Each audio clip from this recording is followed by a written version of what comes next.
a lei de justiça, de amor e de caridade.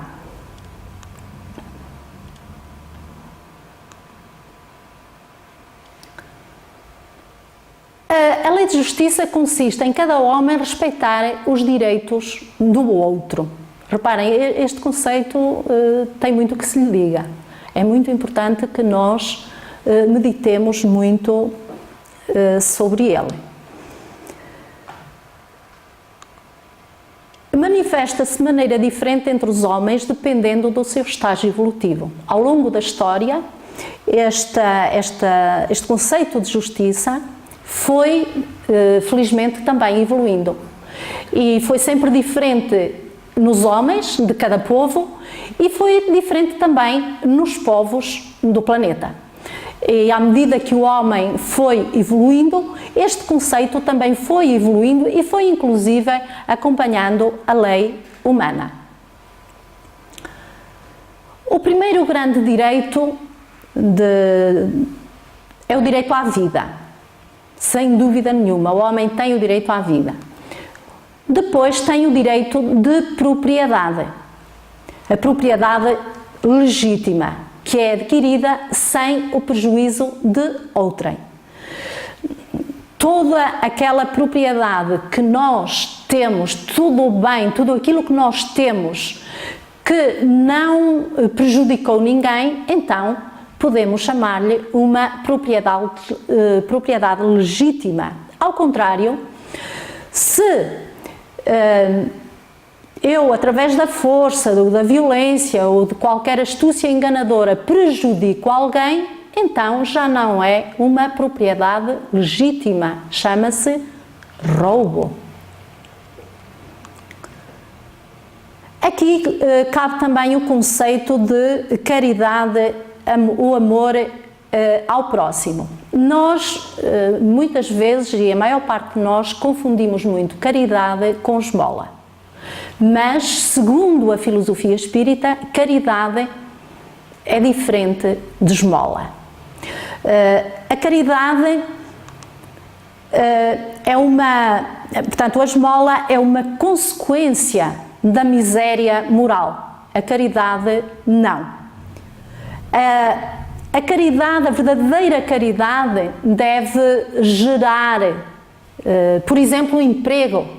Deve dar, mas não de uma forma ostensiva, deve procurar, através de uma forma indireta, satisfazer as necessidades do seu próximo. Há aquela máxima, não é, chinesa, não diz o peixe, mas ensina a pescar. Aqui o peixe é a esmola. Ensinar a pescar é dar, é proporcionar à pessoa que tem necessidades meios de autossatisfazer-se, de satisfazer a necessidade que tem. Ensinar a pescar, portanto, a tal caridade.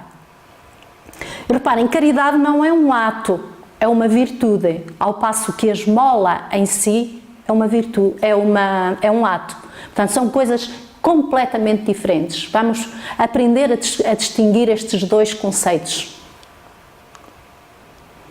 Caridade, o amor ao próximo.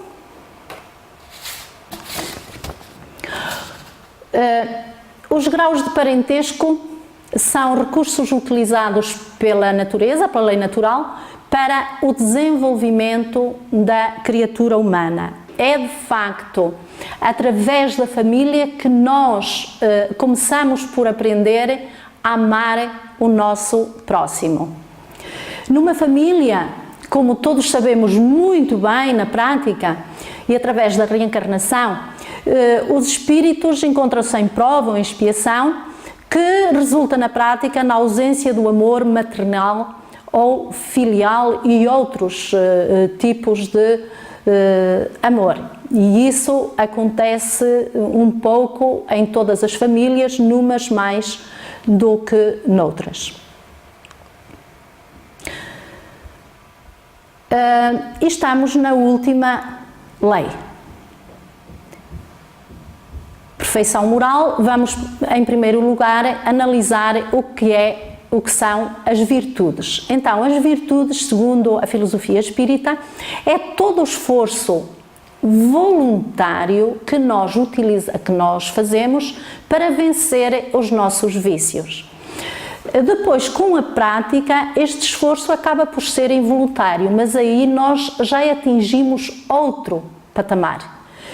Durante imenso tempo, este esforço terá de ser voluntário, isto é, consciente, para vencermos os nossos vícios. A maior virtude é o sacrifício de interesses pessoais em favor de alguém. Ama o teu próximo como a ti mesmo, ensinou-nos Jesus. A caridade é fonte de todas as virtudes, como vimos já também anteriormente. Caracteres do homem de bem.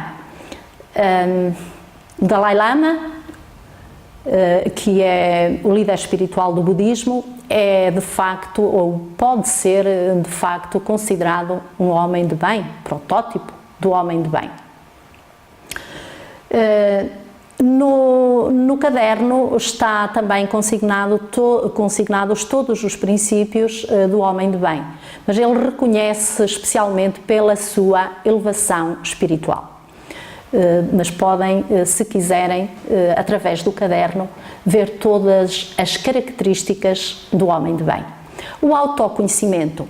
Claro que temos aqui Sócrates, que até à data foi ele que melhor sintetizou o caminho para o autoconhecimento. Conhece-te a ti mesmo.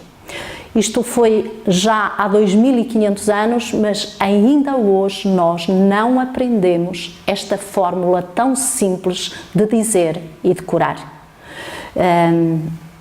O Espiritismo, sem dúvida, que nos ensina, que nos ajuda, que nos mostra o caminho para esta autodescoberta. Como? Interrogando a consciência diariamente, chegarmos ao final do nosso dia e sabermos se fizemos todo o bem que pudemos e se evitamos todo o mal que também pudemos fazer. Os vícios.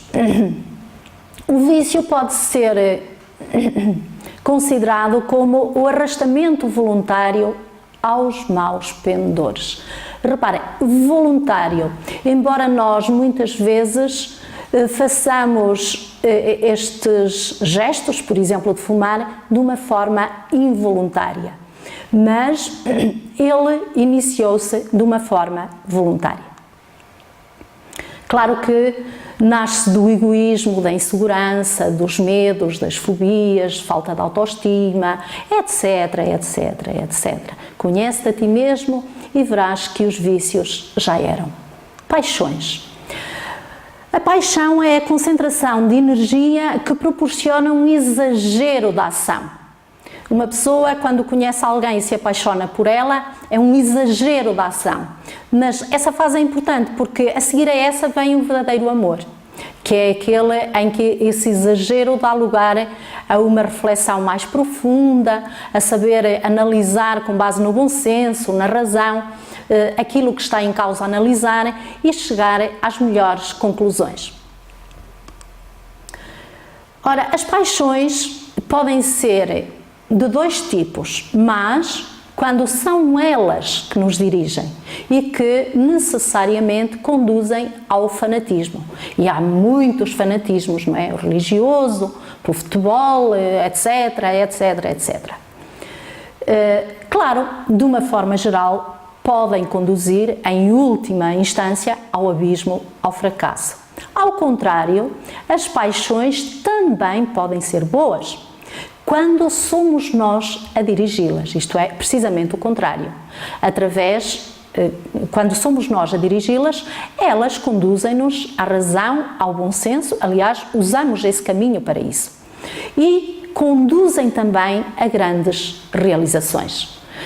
Uma pessoa que se apaixonou por um determinado setor da sociedade, ou pela humanidade em geral, ou por um povo, com certeza conseguiu grandes realizações. Gandhi, por exemplo, apaixonou-se de tal forma pelos indianos que conduziu-os necessariamente à independência da Índia.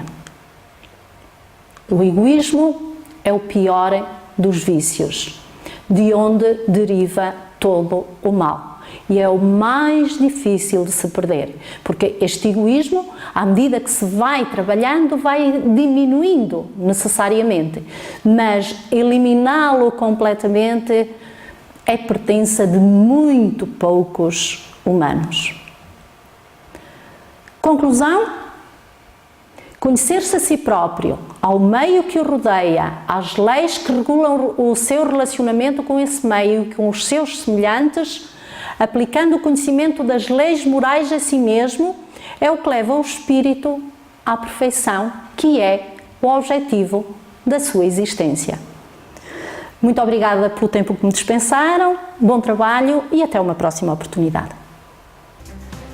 Uma das leis, provavelmente, que mais curiosidade suscita e que mexe mais com as pessoas, muito provavelmente, será a lei do progresso. Talvez até aquela que tenha maior complexidade, até em termos de entendimento, enfim.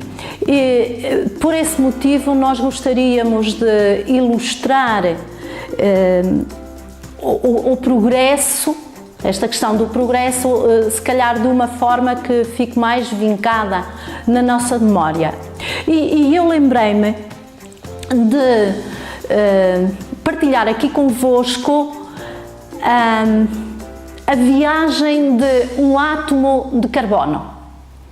Como nós sabemos, os seres vivos, portanto o ser humano incluído, é constituído quimicamente por carbono, azoto, oxigênio e hidrogênio. Portanto, nós temos muito carbono no nosso organismo. Então, como é que esse carbono chegou até ao nosso organismo? Um átomo de carbono nasce numa estrela. É aí que se dá a gênese do átomo de carbono. Vamos imaginar na nossa estrela no Sol. Ora, a nossa estrela, como sabemos, tem cerca de 5 bilhões de anos. Então, vamos acompanhar o trajeto, o percurso, a viagem desse átomo de carbono desde há cerca de 5 bilhões de anos.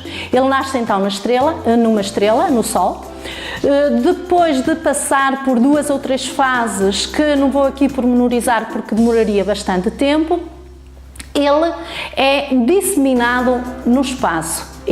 O átomo de carbono, é disseminado no espaço e é então assimilado pelos seres vivos do planeta, neste caso, no nosso exemplo, do planeta Terra. Começa no reino, eu disse dos seres vivos, mas não é só dos seres vivos. Como sabemos, é também do reino mineral. Então, ele viaja desde o reino mineral, reino vegetal, reino animal, reino hominal. Para terem uma ideia, esse átomo de carbono que existe em nós já viajou este tempo todo, já fez respirar não sei quanta gente, quantos seres, e neste momento nos meus pulmões, por exemplo, existem só 10 octilhões de átomos de carbono que já fizeram respirar não sabemos quantos seres vivos, que me fazem respirar a mim neste momento, e que esse mesmo átomo de carbono vai também ajudar a respirar no futuro próximo e longínquo outros seres vivos. E falamos unicamente de um átomo de carbono. Se nós falássemos então em nós, numa pessoa, num ser vivo, imaginem em termos de progresso o que é que nós poderemos imaginar. Estou a lembrar-me de uma outra curiosidade que vou partilhar convosco, provavelmente alguns de vós não saberá, que é o seguinte: esses átomos de carbono que existem em nós são os responsáveis pelos diamantes mais perfeitos, mais caros que existem na natureza. Explico-me melhor. Imaginem que um de nós, desencarnando, opta pela cremação. Um corpo adulto, depois de cremado, gera sensivelmente 2 kg de cinzas. Esses 2 kg de cinzas, depois de devidamente trabalhados e transformados, eles darão origem a cerca, mais ou menos, 3 diamantes do mais puro que existe. Isto é, para fazer um diamante será necessário mais ou menos 600 gramas de cinzas. 6 vezes 3, 18, portanto, daria mais ou menos 3 diamantes. Isto significa que, mesmo sob o ponto de vista físico, nós somos seres muito importantes, somos seres muito perfeitos, somos seres fadados de facto à perfeição. Porque somos diamantes e não somos diamantes brutos, nós somos diamantes perfeitos.